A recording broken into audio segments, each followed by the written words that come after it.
What's up everyone, Praful here. Welcome back to another episode of the 915 Daily. Today is Wednesday, 4th of Feb, and after a treacherous week of extreme volatility, both from positional and from intraday standpoint, the markets seem to have gone into some sort of a hibernation over the last couple of days. कल markets एक record breaking 1200 points gap up के साथ open हुआ था, but after the first 5 minutes the markets went into a very small range. Almost 150 point के range में पूरा दिन मार्केट्स डे ट्रेड किया and it was kind of a bumper day for the option writers and the markets behaved in a similar way even today as well. Yesterday, markets 25,700 के आसपास close हुआ था. Today we opened a minor 50 point gap down, 25,650 के आसपास gap down खुले. But within the first 5 minutes, that price got rejected and the markets entered back into the yesterday's range. And throughout the day, as you can see on the charts, the markets completely went sideways. Even Sensex stayed in a small 400 point range while the straddles kept getting crushed throughout the day. And मैंने भी expect नहीं किया था कि markets आज भी sideways जाने वाला है, but as you know, the markets have their own uncanny way of making you look like a fool. So the straddles have got crushed almost 250 points just today, and the Sensex straddles are closing somewhere around 520 levels. And for tomorrow's expiry, most probably we're gonna see a sub 500 open.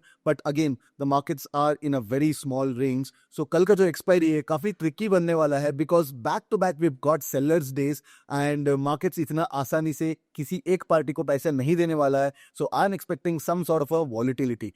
But again, हो सकता है कि I might get proven wrong and कल भी markets काफी शांत रह सकता है. But my approach towards this kind of a market where there is so much of uncertainty, so much of news flow is not to maximize my profits, but rather to minimize my damage. Yes, there is a possibility that the markets might go sideways and it might be another seller's day. But again, if I size myself too aggressively tomorrow right at the open, and if the markets start getting volatile, then I'll be taking a hit and I'm trying to avoid getting the damage. So that's my approach moving into tomorrow's expiry. And today, the metals have also started to recover. 2 days back, we saw almost 38% fall in silver and almost 20% fall in gold, and other metals followed these two metals. But again, since yesterday, we are seeing some sort of a pullback. So whether this is the continuation of the bullish trend or this is just some sort of a dead cat bounce, time has to tell. And I started trimming my silver bees positions slow and steadily. So सारे चीज़ें discuss करेंगे, सारे scenarios discuss करेंगे, कल के Sensex expiry को कैसे play out करना है. Let's get with the meat. All right. Daily charts pe looks like the markets are taking some sort of a breather here, and also in my opinion market is waiting for some sort of a clarity because yes, trade deal तो बनी and Trump ने announce भी किया कि 25% से लेके 18% को मैं tariff घटा रहा हूँ, but along with that he said that India is also stopping buying its Russian oil. But again, Russia से announcement आती है कि ऐसे कोई बात हुई नहीं है. So there is a lot of ambiguity, and you know how Trump is, because last time Trump की टैरिफ की वजह से ही मार्केट्स एक बड़ा गैप डाउन दिखाया था, एंड वो टैरिफ घटाने से मार्केट्स एक्चुअली एक बड़ा गैप अप दिखाया. दोनों तरफ ऑलमोस्ट बहुत सारे रिकॉर्ड्स टूटे एंड बहुत सारे traders lost huge amounts of money as well. So this is a regime which is going to test your risk management, position management, and most importantly, your lack of desperation to make money. Because her bar you cannot be expecting to make, let's say 30, 40, 50%, whatever your benchmark is. The markets don't work like that. तो जब markets आपके situation के हिसाब से conducive नहीं हो, तो you have to go into a defense mode because it's like playing a test match, right? हर रोज आपका 3 सेशंस रहेंगे, 5 दिन रहेंगे, तो 15 सेशंस रहेंगे. All 15 sessions are not alike. अगर आप जाओगे तो हर सेशन में जाके 80-90 स्ट्राइक रेट पे रन बनाने को ट्राई करोगे तो डेफिनेटली आप कहीं ना कहीं आपका विकेट्स लूज करने वाले हो. तो you have to play each session by its merit. So मेरे हिसाब से पोजिशनल ट्रेड्स को अवॉइड करो. अगर आप ट्रेड करना चाहते हैं तो have tight hedges and make sure that your war is not more than 5%. तो इवन अगर कल अपर सर्किट होने दो या लोअर सर्किट होने दो, अगर मार्केट खुलेगा, सर्किट के साथ खुलेगा, तो you should not be losing more than 5% of your capital. And if you do this in this regime, there will be lot of opportunities going forward. Because कैसा है, there will be so many desperate traders who be trying to make money, and in that pursuit they will be losing their capital itself. तो कल भी बहुत सारे लोग जो calls बेच के गए थे thinking that it's free money, they have lost their deposits, they have lost their entire capital, and once those people get out of the market's going to get light and it's going to give you a lot of opportunities coming days. So mere hisab se this regime is to play defense and not play the offense. So again I went on a tangent here, I digressed a bit, but again daily time frame pe the markets look like they are in some sort of a hibernation. But dekhte hain agle 2-3-4 दिन में हमको एक clear cut direction आ जानी चाहिए. But as of now, looking at how the markets behaved with the gap down, we can notice that markets ने lower levels को reject कर रहा है and the markets want to trade higher.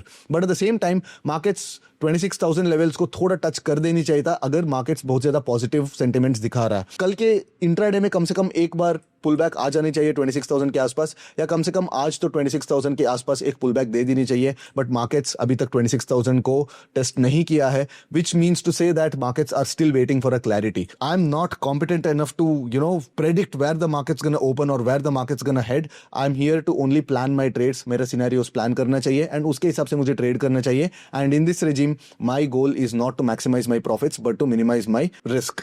All right, low time frame पे बात करें, again there is nothing much to talk about. थोड़ा लो gap down open हुआ, but with in the first 5 minutes itself the markets rejected that place and we started trading within the yesterday's range and complete sideways day में चला गया है. And tomorrow is Sensex expiry. अगर Sensex straddle की बात करें तो Sensex straddle opened at somewhere around 750 के आसपास आज ओपन हुए थे. कल 860 के आसपास क्लोज हुआ था एंड आज 750, ऑलमोस्ट 150 पॉइंट्स का एक overnight decay mila. But again, nobody would be daring to take this kind of a risk after the markets opened almost 3,000 points gap up. Sensex to 3,000 point gap up khula tha, 3,500 points. I think markets, when everyone else is fearful, somebody will get greedy and they'll get paid for this risk. But of course I would definitely not recommend taking this kind of a risk because ये तो hit or miss kind of a ये हो जाता है. And especially when you're shorting the premiums, you're trading concave kind of systems where the risk is much higher than what you're getting paid to. So even though you miss this overnight decay, don't FOMO in, don't get desperate. And आज भी market 750 के आसपास straddle खुला and by the end of the day almost 200 points का एक decay देखने को मिला. And even if you incorporate और even if you consider all the delta cost and delta hedging cost, ज्यादातर आज डेल्टा हेजिंग कॉस्ट ज्यादा नहीं आया बिकॉज मार्केट्स एक 300 पॉइंट के रेंज में ही रहा. तो even if you consider almost 50-100 points of delta hedging cost, one would have easily gotten 100 points. But again there is no merit in capturing this kind of this thing. यहाँ पे ऐसे situation में आपको तीर नहीं मारना चाहिए because things can go south very quickly. काफी जल्दी things आपके against जा सकता है and when things go against you, so the losses become much more than what you can manage. Open interest की बात करें, let me go to Sensex. हाँ, ओपन इंटरेस्ट की बात करें, you can see that 83,000 levels पे maximum call right हो चुका है. 82,000 पे एंड 82,500 पे भी काफी ज्यादा कॉल राइट हो चुके हैं. एंड बिकॉज ओटीएम्स पे काफी हाई आईवीज है. Whenever there is lot of uncertainty, ATMs इतना ज्यादा आईवीज को प्राइसिंग नहीं करता, but OTMs will be very highly priced in because there will be so many people who are willing to protect their tails, तो they will go out and buy those OTM option. So 82,000 82,500 पे भी काफी ज्यादा skews रहते हैं and because of that there will be someone who would like to short those options. तो यहाँ पे काफी ज्यादा ओपन इंटरेस्ट बिल्ड हो चुका है and eight the same time 84,000 and 84,500 पे कॉल्स ओपन इंटरेस्ट बिल्ड हो चुका है. एंड अगेन यहाँ पे जो भी ओपन इंटरेस्ट बिल्ड हो चुका है इतना ज्यादा है नहीं, बट अगेन 83,500 83,600 एंड 83,700 के आसपास थोड़ा स्ट्रैडल्स बिल्ड होते हुए नजर आ रहा है. बट अगेन विथ 1,300 और 400 पॉइंट गैप अप और gap down tomorrow, things can drastically change, right. तो कल के लिए क्या ट्रेड अपॉर्चुनिटीज बन सकता है? सो अगेन आज का जो लो है, so that will act as some sort of a local minima for tomorrow. तो कल के लिए ये जो है ये लोकल मिनिमा जैसे एक्ट करेगा 83,100 83,200 levels. But again for me ये लेवल को भी मैं काफ़ी बारीकी से मैं ऑब्जर्व करने वाला हूं एंड ये जो हाई है this will also act as some sort of a local minima. तो अगर मार्केट यहाँ पे गैप इधर बीच में खुलता है without any much of the gap, then you can trade this range. जब तक ये रेंज नहीं ब्रीच होता है तब तक इस रेंज को ट्रेड कर सकते हैं विथ प्रोबेबली 25% साइज. मान लो कि अगर मार्केट कहीं नहीं गया एंड पूरा का पूरा दिन इधर ही रेंज के बीच में ही रहा, तो even with 25% of the size you can make a decent amount of money, because अगर मार्केट इस रेंज के अंदर रहा तो बेसिकली आपका कोई डेल्टा कॉस्ट नहीं रहने वाला है and you can actually capture a lot of decent premiums. But अगर मार्केट एक तरफ अगर ब्रेक डाउन होना शुरू हो जाता है, then you have to start scrapping that particular trade and then convert yourself into some sort of a direction. तो यहाँ पे आप डायरेक्शनल ट्रेड कर सकते हैं एंड मोस्ट प्रोबेबली यहाँ पे कहीं से भी यहाँ पे एक बाउंस आ सकता है. सो कल के लिए जब तक ये लो ब्रीच नहीं होता तब तक मैं थोड़ा बेरिश ट्रेड्स अवॉइड करने वाला हूँ, बिकॉज मोस्ट प्रोबेबली कैसे होगा, बिकॉज टुमारो इज एक्सपायरी, बहुत ज़्यादा लिक्विडिटी आती रहती है मार्केट्स में. There is a possibility that the markets will open flat and then यहाँ पे थोड़ा पियर्स करेगा एंड देन यहाँ से कहीं पे यहाँ पे डबल पैटर्न बना के ऊपर चला जाएगा. जब तक ये रेंज टूटता नहीं है तब तक हमको नॉन डायरेक्शनल रहना चाहिए, रेंज को प्ले आउट करना चाहिए. जैसे यहाँ पे टूट जाता है then don't go short, but at the same time remove like book your profits और whatever your trade does. Like यहाँ पे आपका ट्रेड को, उस डेल्टा न्यूट्रल ट्रेड को निकाल देनी चाहिए एंड यहाँ पे wait for some sort of a trapping of this put writers. तो जहां पे यहाँ पे थोड़ा बहुत पुट राइटर्स ट्रैप हो जाएंगे, मार्केट्स नीचे आएगा एंड यहाँ पे look at some sort of a double bottom patterns. But again अगर आप रिवर्सल के लिए ट्रेड प्लान भी कर रहे हैं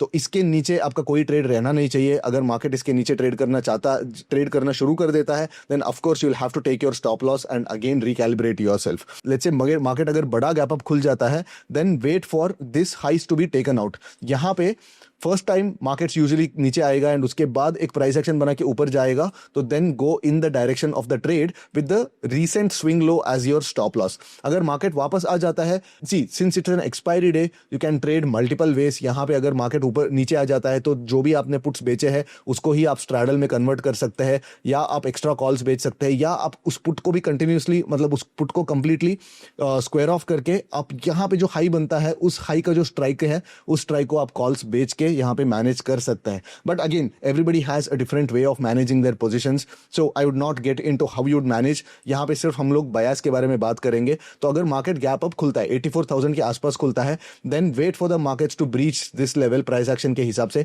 यहाँ पे मैं जनरली बेरिश ट्रेड्स लेना पसंद नहीं करूंगा, बिकॉज मार्केट्स कहीं ना कहीं ये हायर लेवल्स को एक्सेप्ट कर रहा है. तो हो सकता है कि मार्केट्स कल एक breakout they they on the upside, but again towards the down side ये लो जैसे ब्रीच होगा तो आपका जो ये नॉन डायरेक्शनल ट्रेड है, if at all market opens flat, ये जो नॉन डायरेक्शनल ट्रेड है उससे आपको बाहर आ जानी चाहिए. But at the same time don't short the markets at. यहाँ पे आप एक रिवर्सल पैटर्न्स को ढूंढ सकते हैं, यहाँ पे कहीं से भी मार्केट्स में मार्केट सपोर्ट ले सकता है. But at the same time even if you initiate some sort of a long trade, एक मीन रिवर्शन ट्रेड यहाँ पे प्लान करोगे तो the moment the market starts breaching 83,200 levels you should be out of your position. Alright, apart from that ज्यादा plan नहीं कर सकते because global scenario में, ग्लोबल फ्रंट पे कुछ भी न्यूज आ सकता है, कुछ भी उल्टा सीधा हो सकता है. And in any case if at all we get a big gap up और अ बिग गैप डाउन, मान लो कि इस रेंज के बाहर खुलते हैं, इन एनी केस मेरे हिसाब से थोड़ा प्रोबेबिलिटी लो है. But again this is Trump's regime and बहुत ज़्यादा ही टमल्टस टाइम है, तो even the low probability events are occurring much more frequently, so you can not say. But again markets इस रेंज के बाहर अगर खुलता है तो then give the markets a good 30-45 minutes time. तो पहले मार्केट्स को सेटल होने दो. बेसिकली क्या हो जाता है कि markets even if let's say today the markets gap down, right, but with in the first 5 minutes the market rejected that premise. Markets वो प्राइस को रिजेक्ट कर दिया, वापस रेंज में आ गया. गैप डाउन खुला करके let's say if you had shorted the calls, चलो मार्केट्स में यहाँ पे ये आ जाएगा, तो बेसिकली आपका जो स्टॉप लॉस निकल जाएगा. सो वेट फॉर द मार्केट्स. अगर बड़ा गैप डाउन खुलता है तो let the price discovery happen for the first 30-35 minutes. Let the institutions come, let the big players come, let them make their positions and let them take the markets wherever they want. And then once the 30-35 minute का जो initial balance जो बोलते हैं वो initial balance form होने के बाद उसका हम लोग उसके बेसिस पे हम लोग ट्रेड इनिशिएट कर सकते हैं. Apart from that I don't think there are any more scenarios to be planned at this point of time. So I will see you again after tomorrow's Sensex expiry. Till then take care, bye bye.